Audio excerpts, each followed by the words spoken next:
ಚೆನ್ನಾಗಿದೆ, ಖಾರವಾಗಿ, ತುಂಬ ಅಂದರೆ ತುಂಬ ಆಯಿಲಿ ಹಂಗೆ ಇದೆ. ತುಂಬ ಚೆನ್ನಾಗಿದೆ. ಈ ಚಳಿಗೆ ಈ ಥರ ಬಿಸಿ ಬಿಸಿ ಉಪ್ಪಿಟ್ಟು ತಿಂದರೆ ಮಜಾನೇ ಬೇರೆ. ಇದ್ರ ಜೊತೆಗೆ ಪಕೋಡ ಏನಾದ್ರು ಇದ್ದರೆ ಇನ್ನೂ ಚೆನ್ನಾಗಿರೋದು, ಬಟ್ ಇವಾಗ ಚೆನ್ನಾಗಿದೆ. ಆಮೇಲೆ ತುಂಬ ಚೆನ್ನಾಗಿದೆ. ತುಂಬ ಜನ ಉಪ್ಪಿಟ್ಟು ಇಷ್ಟ ಆಗಲ್ಲ, ಬಟ್ ನಮ್ಮ ಮನೇಲಿ ಎಲ್ರಿಗೂ ಉಪ್ಪಿಟ್ಟು ಅಂದ್ರೆ ತುಂಬ ಇಷ್ಟ.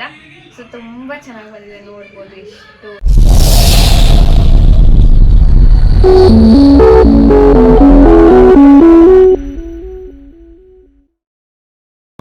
ಹಾಯ್ ಫ್ರೆಂಡ್ಸ್, ಎಲ್ಲರಿಗೂ ನಮಸ್ಕಾರ. ನಾನಿವತ್ತು ನಮ್ಮ ಮನೇಲಿ ವೈಟ್ ರವೆ ಉಪ್ಪಿಟ್ಟು ಮಾಡಬೇಕು ಅಂದ್ಕೊಂಡಿದ್ದೀನಿ. ನಾವು ಯಾವಾಗಲೂ ಬನ್ಸಿ ರವೆದು ಮಾಡ್ತಾ ಇದ್ವಿ, ಇವತ್ತು ವೈಟ್ ರವೆದು ಮಾಡಬೇಕು ಅಂತ ಪ್ಲ್ಯಾನ್ ಮಾಡ್ಕೊಂಡಿದ್ದೀವಿ. ನಾನಿವಾಗ ಉಪ್ಪಿಟ್ಟು ಹೇಗೆ ಮಾಡೋದಂತ ನಾನು ನಿಮಗೆ ತೋರಿಸ್ಕೊಡ್ತೀನಿ, ನೋಡಿದ್ದೀವಿ. Hi friends, welcome to the video. So ಇವತ್ತು ತುಂಬ ಖುಷಿಯಾಗಿದ್ದೀನಿ ನಾನು. ಸೊ ಏನಂತಂದರೆ ನಂದು ಇನ್ಸ್ಟಾಗ್ರಾಮ್ಗೆ 80 ಮೆಂಬರ್ಸ್ ಬೇಕಷ್ಟೇ. 80 ಮೆಂಬರ್ಸ್ ಫಾಲೋವರ್ಸ್ ಬಂದರೆ ನನಗೆ 20K ನಂದು ಕಂಪ್ಲೀಟ್ ಆಗುತ್ತೆ. ಸೊ ಅದಕ್ಕೆ ಇವತ್ತು ಖುಷಿಯಾಗಿದ್ದೀನಿ, ಇವತ್ತು ನೈಟ್ ಅಷ್ಟರಲ್ಲಿ ಆಗೋಗ್ಬಿಡುತ್ತೆ ಅಂತ. ಸೊ ಅದಕ್ಕೆ ಇವತ್ತು ಮನೇಲಿ ಏನು ಮಾಡ್ತಿದ್ದೀವಿ, ಉಪ್ಪಿಟ್ಟು ಮಾಡ್ತಿದ್ವಿ. ನಮ್ಮ ಮನೇಲಿ ಉಪ್ಪಿಟ್ಟು ಅಂದರೆ ಎಲ್ರಿಗೂ ಇಷ್ಟ. ಸೊ ಬಿರಿಯಾನಿ ಮಾಡಬೇಕಾಗಿತ್ತು, ಬಟ್ ಫ್ರೈಡೇ ಅಂತ ಹೇಳಿ ಸುಮ್ಮನೆ ಆದ್ವಿ. ಸೊ ಉಪ್ಪಿಟ್ಟು ಮಾಡ್ತಾ ಇದ್ವಿ. ಸೊ ಉಪ್ಪಿಟ್ಟು ಯಾವ ರೀತಿ ಮಾಡ್ತೀವಿ ಅಂತ ನಿಮಗೆ ತೋರಿಸ್ತೀವಿ. ಹಾಗೆ ನೆಕ್ಸ್ಟ್ ವಿಡಿಯೋದಲ್ಲಿ 20K ಆಗಿರುತ್ತೆ. 20K ಆದ್ಮೇಲೆ ಸಿಗ್ತೀನಿ. ಬಾಯ್. ಇವಾಗ ನಮ್ಮ ಮಮ್ಮಿ ಮಾಡ್ತಾ ಇದ್ದಾರೆ. ಏನು ಮಾಡ್ತಿದ್ಯಾ ಮಮ್ಮಿ? ಉಪ್ಪಿಟ್ಟು ಮಾಡೋಂತ ಹೇಳಿದ್ರಲ್ಲ, ಅದನ್ನೇ ಮಾಡೋಣ ಅಂತ ಪ್ಲ್ಯಾನ್ ಮಾಡಿದ್ದೀನಿ. ಇವಾಗ ರವೆ ಹುರ್ಕೋಬೇಕಾ? ಸೊ ಇವತ್ತು ನಾನು ಮಾಡಲ್ಲ, ಅಡುಗೆ ನಮ್ಮ ಅಮ್ಮ ಮಾಡ್ತಾರೆ. ಸೊ ನೋಡಿ ಯಾವ ಥರ ಮಾಡ್ತಾರೆ. ಸೊ ಕಂಪ್ಲೀಟ್ ಪ್ರೊಸೆಸ್ ನೀವು ನಮ್ಮಮ್ಮ ಹತ್ರ ತಿಳ್ಕೊಳ್ಳಿ. ನನಗೆ ಸ್ವಲ್ಪ ಕೆಲಸ ಇದೆ. ಬಾಯ್. ನಾನಿವತ್ತು ಉಪ್ಪಿಟ್ಟು ಮಾಡಬೇಕು ಅಂತ ಮಾಡ್ತಿದ್ದೀನಿ. ಯಾವಾಗಲೂ ಬನ್ಸಿ ರವೆದು ಮಾಡ್ತಾ ಇದ್ದೆ. ಇವತ್ತು ಜಾಸ್ತಿ ಮಳೆ ಬರ್ತಾ ಇದೆ, ಹಂಗಾಗಿ ನಮಗೆ ಬನ್ಸಿ ರವೆ ತಿಂದು ತಿಂದು ಬೇಜಾರಾಗಿತ್ತು. ಅದಕ್ಕೆ ಇವತ್ತು ವೈಟ್ ರವೆ ತೊಗೊಂಬಂದಿದ್ವಿ, ಅದರಲ್ಲೇ ಉಪ್ಪಿಟ್ಟು ಮಾಡ್ತಾಯಿದ್ವಿ. ಅದು ಚಿಕ್ಕದು ವೈಟ್ ರವೆ ಬರುತ್ತಲ್ಲ, ಅದರಿಂದ ಉಪ್ಪಿಟ್ಟು ಮಾಡ್ತಿದ್ದೀನಿ. ಯಾವ ಥರ ಮಾಡೋದಂತ ನಾನು ನಿಮಗೆ ತೋರಿಸ್ಕೊಡ್ತೀನಿ, ನೋಡಿ. ಫಸ್ಟು ನಾನೊಂದು ಬಾಣಲಿಗೆ ರವೆ ಹಾಕಿದ್ದೀನಿ. ಅರ್ಧ kg ರವೆ ಅಷ್ಟು ಹಾಕಿದ್ದೀನಿ ಅಷ್ಟೇ. ಒಂದೇ ಟೈಮಿಗಲ್ಲ, ಅದಕ್ಕೆ ಅರ್ಧ kg ಸಾಕಾಗುತ್ತೆ ನಮಗೆ. ಅರ್ಧ kgದು ವೈಟ್ ರವೆ ಹುರಿದ್ಬಿಟ್ಟು ಸೈಡಿಗೆ ತೆಗೆದಿಟ್ಕೊಂಡು ಆಮೇಲೆ ಒಗ್ಗರಣೆಗೆ ರೆಡಿ ಮಾಡ್ಕೊತೀನಿ. ಅಷ್ಟೊತ್ತಿಗೆ ಸ್ವಲ್ಪ ರವೆ ತಣ್ಣಗಾದರೆ ಚೆನ್ನಾಗಿರುತ್ತೆ. ಹಾಗಾಗಿ ನಾನು ರವೆ ಹುರ್ಕೊಂಡು ರೆಡಿ ಮಾಡ್ಕೊಳ್ತಾ ಇದ್ದೀನಿ.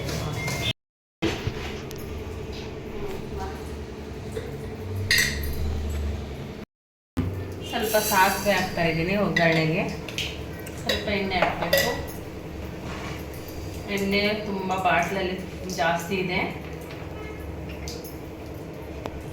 ಸ್ವಲ್ಪ ನಿಧಾನಕ್ಕೆ ಹಾಕ್ತೀನಿ. ನೋಡಿ, ಇಷ್ಟು ಎಣ್ಣೆ ಹಾಕಿದರೆ ಸಾಕು. ಎಣ್ಣೆ ಜಾಸ್ತಿ ಬೇಕಲ್ಲ, ಈರುಳ್ಳಿ ಎಲ್ಲ ಹಾಕಿರ್ತೀವಲ್ಲ. ಸ್ವಲ್ಪ ಎಣ್ಣೆ ಚೆನ್ನಾಗಿ ಕಾಯಬೇಕು. ಕಾಯ್ದಾದ್ಮೇಲೆ ನಾನು ಕರಿಬೇವಿನ ಸೊಪ್ಪು ಹಾಕಬೇಕು ಅಂತ ಕಾಯ್ತಾ ಇದ್ದೀನಿ. ಎಣ್ಣೆ ಚೆನ್ನಾಗಿ ಕಾಯಲಿ, ಆಮೇಲೆ ಕರಿಬೇವಿನ ಸೊಪ್ಪು ಹಾಕ್ಬಿಟ್ಟು ಈರುಳ್ಳಿ ಹಾಕಬೇಕು. ಅದು ಹೇಗೆ ಹಾಕೋದು ಅಂತ ಎಲ್ಲ ತೋರಿಸ್ಕೊಡ್ತೀನಿ ನಿಮಗೆ.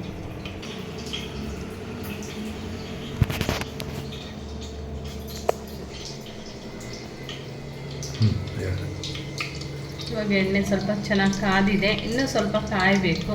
ಅದಕ್ಕೋಸ್ಕರ ವೆಯ್ಟ್ ಮಾಡ್ತಾಯಿದ್ದೀನಿ ಈರುಳ್ಳಿ ಹಾಕೋದಕ್ಕೆ.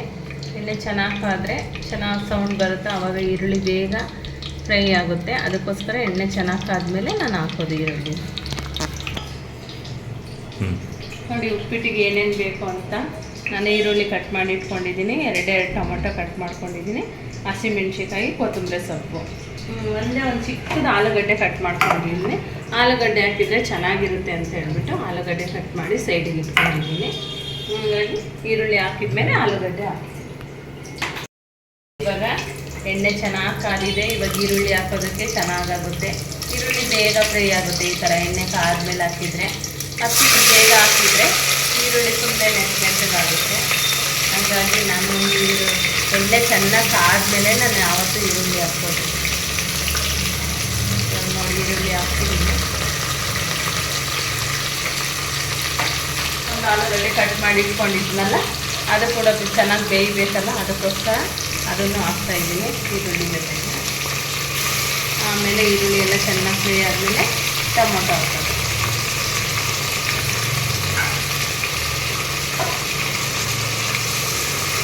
ಈ ಥರ ಚೆನ್ನಾಗಿ ಫ್ರೈ ಮಾಡ್ಕೋಬೇಕು. ಈರುಳ್ಳಿ, ಹಸಿಮೆಣಸಿನ್ಕಾಯಿ, ಆಲೂಗಡ್ಡೆ ಎಲ್ಲ ಚೆನ್ನಾಗಿ ಫ್ರೈ ಆಗಬೇಕು. ಒಂದು 5 ನಿಮಿಷ ಚೆನ್ನಾಗಿ ಫ್ರೈ ಆಗಲಿ. ಆಮೇಲೆ ಯಾವ ಥರ ಮಾಡೋದು ಅಂತ ಪ್ರೊಸೆಸಿಂಗ್ ನಿಮಗೆ ತೋರಿಸ್ತೀನಿ. ನೀವು ಮನೇಲಿ ಒಂದ್ಸರಿ ಮಾಡಿ, ಒಂದು ಟೈಮಿಗೆ ಸೂಪರಾಗಿರುತ್ತೆ. ನನಗೆ ಉಪ್ಪಿಟ್ಟು ಅಂದರೆ ತುಂಬ ಇಷ್ಟ. ಚಿಕ್ಕವಳಿಂದಲೂ ಅಷ್ಟೇ ನನಗೆ ಉಪ್ಪಿಟ್ಟು ಅಂದರೆ ಇಷ್ಟ. ನಮ್ಮ ಮಕ್ಕಳಿಗೆ, ನನ್ನ ಮಗನಿಗೆ ಇಷ್ಟ ಆಗಲ್ಲ, ಆದರೂ ನಮ್ಮಮ್ಮ ಮಾಡ್ತಾರೆ ಅಂತ ಒಂದಿನ ತಿಂತಾನೆ ಸ್ವಲ್ಪ. ಅದಕ್ಕೆ ನಾನು ನೈಟ್ ಟೈಮೇ ಜಾಸ್ತಿ ಉಪ್ಪಿಟ್ಟು ಮಾಡ್ತೀನಿ. ಪಾತ್ರೆ ನೋಡಿ, ಎಷ್ಟು ಪಾತ್ರೆ ಇದ್ದರೂ ತೊಳೆದಿಟ್ಬಿಡ್ತಾಳೆ. ಆದರೆ ಜೋಡಿಸೋದಂದ್ರೆ ಅವಳಿಗೆ ಇಷ್ಟ ಆಗಲ್ಲ. ನನಗೆ ಅಡುಗೆ ಮನೆಯಲ್ಲಿ ಪಾತ್ರೆಗಳೆಲ್ಲ ಜೋಡಿಸಿದ್ರೆ ನನಗೆ ತುಂಬ ಇಷ್ಟ. ಹಂಗಾಗಿ ಅವಳು ಜೋಡಿಸಲ್ಲ ಅಂತ ನಾನು ಆಗಿರಲ್ಲ. ನಾನು ಜೋಡಿಸ್ಕೊಳ್ತೀನಿ. ನಾನು ಯಾವಾಗ ಫ್ರೀ ಇರ್ತೀನಿ ಅವಾಗೆಲ್ಲ ಜೋಡಿಸ್ಬಿಟ್ಟು ಅಡುಗೆ ಮನೆ ಕ್ಲೀನ್ ಮಾಡಿ ಹೋಗ್ತೀನಿ. ನಾನು ಡ್ಯೂಟಿಗೆ ಹೋಗ್ತೀನಲ್ಲ, ಹಾಗಾಗಿ ನನಗೆ ಟೈಮ್ ಇರಲ್ಲ. ಇದ್ದಾಗ ಎಷ್ಟೊತ್ತಿರ್ತೀನೋ ಅಷ್ಟೊತ್ತು ನಾನು ಮಾಡ್ತೀನಿ ಅಷ್ಟೇ.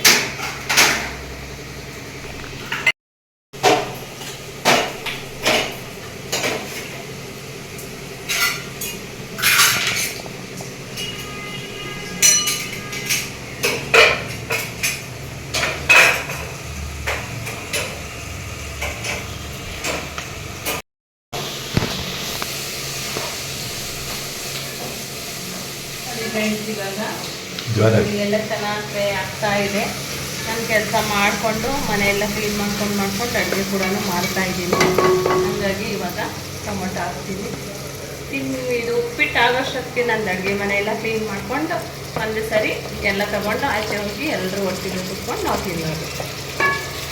ಸ್ವಲ್ಪ ಅಡುಗೆ ಲೇಟಾಗಿದೆ, ಆದರೂ ಪರವಾಗಿಲ್ಲ ಬಿಡು, ನಿಧಾನಕ್ಕಾದರೆ ಆಗಲಿ ಮಾಡೋಣ. ಇವಾಗ ಏನು ಅರ್ಜೆಂಟ್ ಇಲ್ವಲ್ಲ, ಆಚೆ ಎಲ್ಲೂ ಹೋಗೋದಿಲ್ವಲ್ಲ, ಹಾಗಾಗಿ ಮನೆಯಲ್ಲೇ ಇರೋದಲ್ಲ ಬಿಡು, ಸ್ವಲ್ಪ ಲೇಟ್ ಆದರೂ ಪರವಾಗಿಲ್ಲ ಮಾಡ್ತಾ ಇದ್ದೀನಿ. ನೀವು ಲೇಟಾದಾಗೆಲ್ಲ ಉಪ್ಪಿಟ್ಟೆ ಮಾಡ್ಕೊಳ್ಳಿ, ಬೇಗ ಆಗುತ್ತೆ.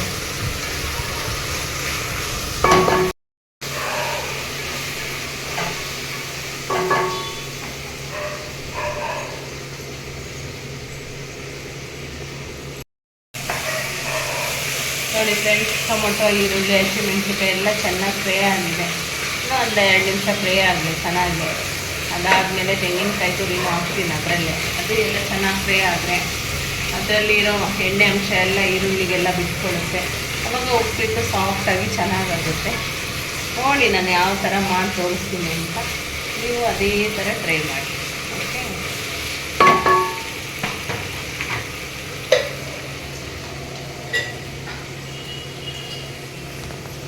ಆಗುತ್ತೆ. ಆವಾಗ ಈರುಳ್ಳಿ ಎಲ್ಲ ಚೆನ್ನಾಗಿ ಬೆಂದಿರುತ್ತೆ. ಹಂಗಾಗಿ ತಳ ಹಚ್ಚಕ್ಕಾಗೋದು ಇದಾಗುತ್ತಲ್ಲ, ಆವಾಗ ನಮಗೆ ಈರುಳ್ಳಿ ಚೆನ್ನಾಗಿ ಬೆಂದಿದೆ ಅಂತ ಗೊತ್ತಾಗುತ್ತೆ. ಇವಾಗ ತೆಂಗಿನಕಾಯಿ ತುರಿನೂ ಕೂಡ ನಾನು ಇದಕ್ಕೆ ಹಾಕ್ತಾಯಿದ್ದೀನಿ. ಇದಕ್ಕೆ ಹಾಕಿದರೆ ಎಲ್ಲ ಚೆನ್ನಾಗಿ ಫ್ರೈ ಆಗುತ್ತಾ, ಆವಾಗ ಟೇಸ್ಟ್ ಚೆನ್ನಾಗಿರುತ್ತೆ. ನೋಡಿ ಇವಾಗೆಲ್ಲ ಹಾಕ್ತಿದ್ದೀನಿ. ಈರುಳ್ಳಿ, ತೆಂಗಿನಕಾಯಿ, ಟೊಮೊಟೊ ಎಲ್ಲ ಹಾಕಿದ್ದೀನಿ. ಆಲೂಗಡ್ಡೆ ಒಂದು ಎಲ್ಲ ಚೆನ್ನಾಗಿ ಹಾಕಿದ್ದೀನಿ. ಇವಾಗ ನೀರು ನಾನು ಅರ್ಧ kg ರವೆಗೆ ಮಾಡ್ತಾಯಿದ್ದೀನಿ. ಹಾಗಾಗಿ ನಾನು ಈ ತಂಬಿಯಲ್ಲಿ 2 ಕೈ ನೀರು ಹಾಕ್ತಾಯಿದ್ದೀನಿ.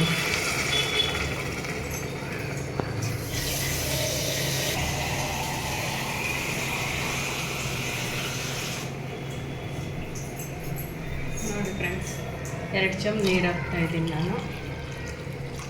ಸಾಕಾಗುತ್ತೆ ಇಷ್ಟ ಆದರೆ ನಮಗೆ. ಅದಾದಮೇಲೆ ನಾನು ಕೊತ್ತಂಬರಿ ಸ್ವಲ್ಪ ಹಾಕ್ತೀನಿ. ಲಾಸ್ಟಿಗೆ ಸ್ವಲ್ಪ ಹಾಕಿದರೆ ಚೆನ್ನಾಗಿರುತ್ತೆ, ಹಾಗಾಗಿ ಸ್ವಲ್ಪ ಇವಾಗ ಹಾಕ್ತೀನಿ. ಇವಾಗ ಸಾಲ್ಟ್ ಒಂದು ಮರ್ತಿದ್ದೀನಿ, ಆದರೆ ಮರ್ತಿಲ್ಲ, ನಾನು ಲಾಸ್ಟಿಗೆ ಯಾವಾಗಲೂ ಹಾಕೋದು. ಆವಾಗ ನಾನು ಇವಾಗ ಲಾಸ್ಟಿಗೆ ಸಾಲ್ಟ್ ಹಾಕ್ತೀನಿ. ಸಾಕಿಷ್ಟು ಹಾಕ್ತೀನಿ. ಒಂದು ಸ್ವಲ್ಪ ಹಾಕ್ಬಿಟ್ಟು ಒಂದು ಸ್ವಲ್ಪ ಕಡಿಮೆ ಮಾಡ್ತೀನಿ ಅಷ್ಟೇ. ಅದು ಚೆನ್ನಾಗಿ ಮಳ್ಳೋವರೆಗೂ ನಾವು ಕಾಯಬೇಕು. ಅದಾದಮೇಲೆ ರವೆ ಹಾಕಿ.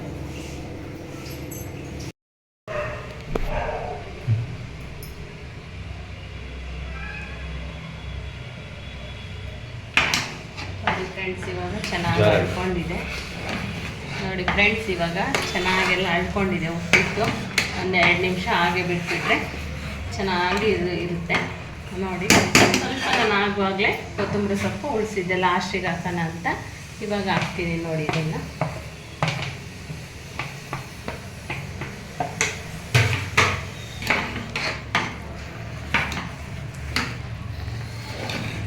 ಬಿಸಿ ಬಿಸಿ ಉಪ್ಪಿಟ್ಟು ತಿಂದರೆ ಸಖತ್ತಾಗಿರುತ್ತೆ. ನೀವು ಒಂದ್ಸರಿ ಮಾಡಿ ನೋಡಿ. ಈ ಥರ ಇಷ್ಟ ಆದರೆ ಲೈಕ್ ಮಾಡಿ. ನಿಮ್ಮ ಮನೆಯಲ್ಲೂ ಮಾಡಿಕೊಡಿ, ಎಲ್ಲರೂ ತಿಂತಾರೆ. ನಮ್ಮ ಮನೇಲಿ ಜಾಸ್ತಿ ಹುಷಾರಿಲ್ಲ, ಏನಾದರೂ ಜ್ವರ ಬಂದಿದೆ ಅಂದರೆ ಜಾಸ್ತಿ ನಾವು ಉಪ್ಪಿಟ್ಟೆ ಮಾಡೋದು. ಹಾಗಾಗಿ ನೋಡಿ ನೀವು ಮಾಡಿ ಅಂತ ಹೇಳ್ಕೊತ ಈ ವಿಡಿಯೋನ ಇಲ್ಲಿಗೆ ಎಂಡ್ ಮಾಡ್ತೀನಿ. ನೋಡಿ ಫ್ರೆಂಡ್ಸ್, ಇವಾಗ ನನ್ನ ಮಗಳು ತಿಂದು ಉಪ್ಪಿಟ್ಟ ಟೇಸ್ಟ್ ಹೇಳುತ್ತೆ ಯಾವ ರೀತಿ ಇದೆ ಅಂತ. ಇವಾಗ ಟೇಸ್ಟ್ ನೋಡುತ್ತೆ. ಹೇಗಿದೆ ಉಪ್ಪಿಟ್ಟು? ಸೂಪರ್ ಆಗಿದೆ. ಹ್ಞೂ ಚಳಿಗೆ ತಿಂತಾ ಇದ್ರೆ ಚೆನ್ನಾಗಿ ಹೋಗುತ್ತೆ. ಹ್ಞೂ ಹೇಗಿದೆ ಉಪ್ಪಿಟ್ಟು? ಮಮ್ಮಿ ಉಪ್ಪಿಟ್ಟು ನಮ್ಮ ತುಂಬ ಚೆನ್ನಾಗಿ ಮಾಡಿದ್ದಾರೆ. ಜೋರು. ತುಂಬ ಚೆನ್ನಾಗಿದೆ, ಖಾರವಾಗಿ, ತುಂಬ ಅಂದರೆ ತುಂಬ ಆಯಿಲಿ ಹಂಗೆ ಇದೆ. ತುಂಬ ಚೆನ್ನಾಗಿದೆ. ಈ ಚಳಿಗೆ ಈ ಥರ ಬಿಸಿ ಬಿಸಿ ಉಪ್ಪಿಟ್ಟು ಅಂದರೆ ಮಜಾನೇ ಬೇರೆ. ಇದ್ರ ಜೊತೆಗೆ ಪಕೋಡ ಏನಾದ್ರು ಇದ್ದರೆ ಇನ್ನೂ ಚೆನ್ನಾಗಿರೋದು, ಬಟ್ ಇವಾಗ ಚೆನ್ನಾಗಿದೆ. ಆಮೇಲೆ ತುಂಬ ಚೆನ್ನಾಗಿದೆ. ತುಂಬ ಜನ ಉಪ್ಪಿಟ್ಟು ಇಷ್ಟ ಆಗಲ್ಲ, ಬಟ್ ನಮ್ಮ ಮನೇಲಿ ಎಲ್ರಿಗೂ ಉಪ್ಪಿಟ್ಟು ಅಂದ್ರೆ ತುಂಬ ಇಷ್ಟ. ಸೊ ತುಂಬ ಚೆನ್ನಾಗಿ ಬಂದಿದೆ, ನೋಡ್ಬೋದು ಎಷ್ಟು ಇದ್ರಲ್ಲಿ ಬಂದಿದೆ. ನೀಟಾಗಿ ಎಲ್ಲೂ ಗಂಟಾಗಿಲ್ಲ, ನೀಟಾಗಿ ಬಂದಿದೆ. ಸೊ ಏನಿದ್ರು ತಿನ್ನೋದೇ ಕೆಲಸ. ನೀವು ನಿಮ್ಮ ಮನೆ ಮಾಡ್ಕೊಂಡು ತಿನ್ನಿ. Thank you.